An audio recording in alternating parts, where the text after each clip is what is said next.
Hello and welcome to this set of tutorials where we are going to recreate the Farnsworth house. All right. In this video, we're going to go ahead and bring in some reference images. Okay. So right now I've got my, I'm going to set it to my standard toolbar. It's a little bit cramped right here. You guys, it should normally be two toolbars, but I've got some extra stuff on here, and in order to fit the video screen, it's going to look a little different. I'm also using Rhino 6. Okay. First thing I'm going to do is I'm going to bring in some reference images. Okay. So I'm going to go to my right view, and the command to bring in a reference image, and I'm going to go to my layers, and I'm going to go to my default layer, make sure that that's active. And I'm going to use the picture command to bring in some reference images. You could also, if you were using Rhino 5, you would use the picture frame. All right. So I'm going to go up to my command line, and I'm just going to type in picture because I'm in Rhino 6.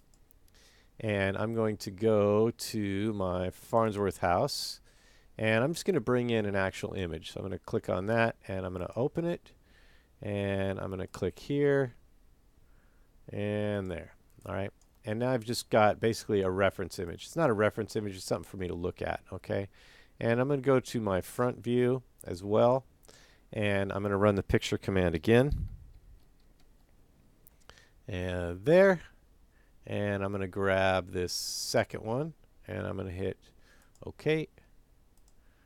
And there it is. So now we've got two different images, okay? If I were to look in the perspective, you can see I've got two different images floating around there, and they're just kind of there so I can look at them at a later date. Now what I'm going to do is I'm going to go into my top view, and I'm going to run that command one more time. Picture, P-I-C-T-U-R-E.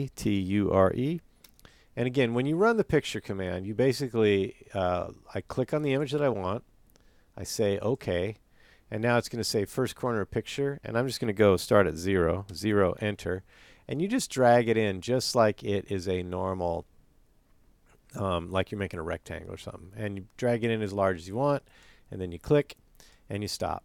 Okay. What I'm going to do now is I'm going to select this object, right? And I'm going to go up to my object properties, and I'm going to click on the paint tube. Okay. And once I do that, I'm actually going to be able to, and I'm going to change the transparency of this thing so I can see through it a little bit better. Okay, so I'm going to go to transparency. I'm going to slide it over to about 60% or so. Okay, and that's it. That's all I'm going to do in this particular video. In the next one, we're going to scale this thing appropriately. All right, so I'm going to go ahead and stop this. I'll see you in the next lesson.